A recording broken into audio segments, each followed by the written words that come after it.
What do you do when the person you're supposed to trust feels like a stranger in your own home? For Jack Harper, that question wasn't just a fleeting thought, it was a storm brewing in his garage, where his tools, his sanctuary, were being invaded. Jack was a man of routine, a mechanic whose hands were as steady as his principles. His garage was his kingdom, a place where every wrench, every socket, had its place. But lately, his tools weren't where he left them. The culprit? His wife's brother, Ethan, a man who drifted into their lives like a leaf caught in the wind, and just as hard to pin down. Jack had always been patient. When Sarah, his wife of 10 years, asked if her younger brother could stay with them for a while, Jack didn't hesitate. Ethan was family, after all. Fresh out of a messy breakup, jobless, and with nowhere else to go, Ethan needed a lifeline. Jack figured a few weeks, maybe a month, and Ethan would be back on his feet. But weeks turned into months, and Ethan's presence became less like a guest and more like a shadow that lingered too long. He'd sprawl on their couch, leave dishes in the sink, and worst of all, he'd rummage through Jack's garage like it was his personal toolbox. It started small. A screwdriver missing here, a hammer misplaced there.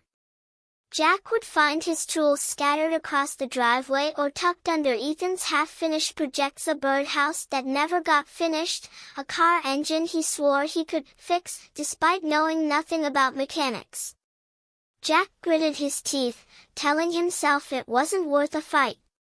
Ethan was Sarah's brother, and Sarah was the glue that held Jack's world together.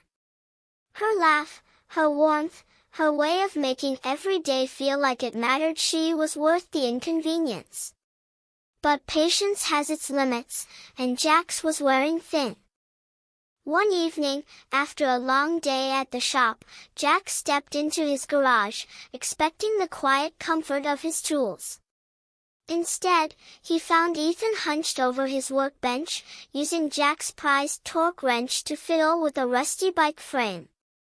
The sight hit Jack like a punch. That wrench wasn't just a tool, it was a gift from his late father, the man who taught him everything he knew about fixing things, about fixing himself. Jack's voice was calm but firm. "Ethan, you need to ask before you use my stuff." Ethan didn't even look up. "Relax, man. It's just a wrench." His tone was casual, like he was borrowing a pen, not a piece of Jack's soul. Jack felt heat rising in his chest but kept it in check. "It's not just a wrench. It's mine. Ask first, or don't touch." Ethan finally met his eyes, smirking. "You're so uptight. Sarah said I could use whatever I needed." That was the first crack in Jack's restraint. Sarah? She wouldn't have said that, would she? Doubt crept in, but Jack pushed it aside. He didn't want to drag her into this, not yet. "I'm serious, Ethan." "Stop." Ethan tossed the wrench onto the workbench with a clang, muttering something under his breath as he walked out. Jack stood there, staring at the tool, its polished surface now smudged with grease. He wiped it clean, but the unease lingered. The next morning, Jack found Ethan back in the garage, this time with his drill. That was it. Jack's patience snapped like a worn belt. "Ethan, I told you to stop. These are my tools, my space. You don't get to walk in here and take what you want." Ethan straightened, his eyes narrowing. "What's your deal, Jack? You act like you own everything. This is Sarah's house too, you know." The word stung, but Jack held his ground. "I'm saying no. Respect that." Ethan's face twisted, not with anger but something darker, something unhinged. He stepped closer, his voice low and sharp. "You think you're better than me, don't you? You think you're the big man because you've got a job, a house, my sister. But you're nothing. You're just a guy who fixes cars, and one day, Sarah's gonna see that." The words weren't just an insult, they were a blade, slicing through Jack's sense of security. Ethan didn't stop. "You want to know why I don't ask?" "Because I don't need to. This family owes me." "You owe me." Jack was stunned.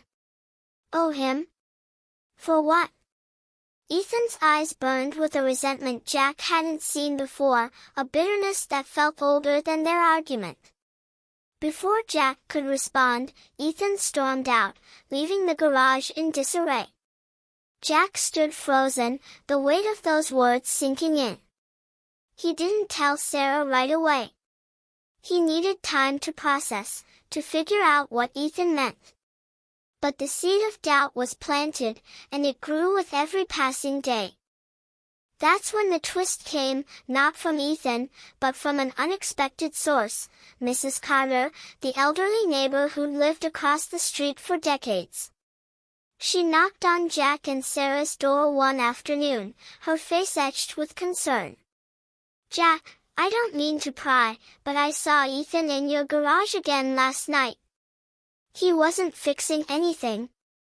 He was taking things. Tools, I think. He put them in a bag and drove off." Jack's stomach dropped. He thanked Mrs. Carter, promising to handle it, but inside, he was reeling. Ethan wasn't just borrowing, was stealing.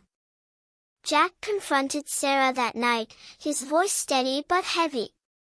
"Did you tell Ethan he could use my tools?" Sarah's eyes widened, hurt flashing across her face. "No, Jack. I'd never do that without asking you." She paused, her voice softening. "He's my brother, but I know he's been difficult. I just didn't want to believe he'd crossed that line." Jack told her about Mrs. Carter, about the bag, about Ethan's words. Sarah's face crumpled, but she didn't cry. She just nodded, like she'd been bracing for this. They found Ethan in the living room, scrolling on his phone like nothing was wrong. Sarah took the lead, her voice calm but unyielding.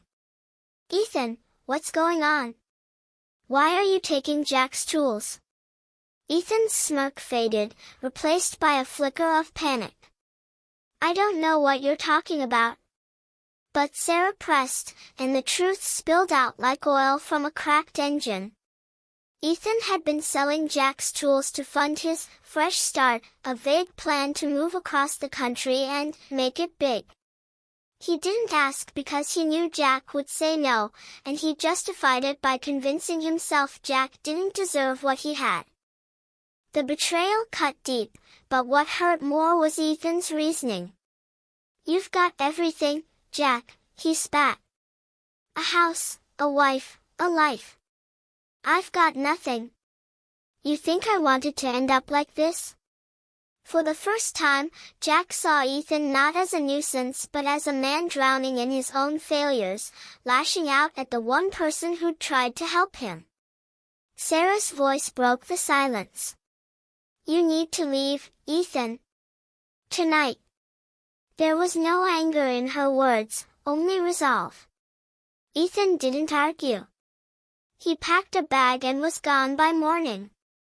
In the weeks that followed, Jack and Sarah rebuilt what Ethan had shaken.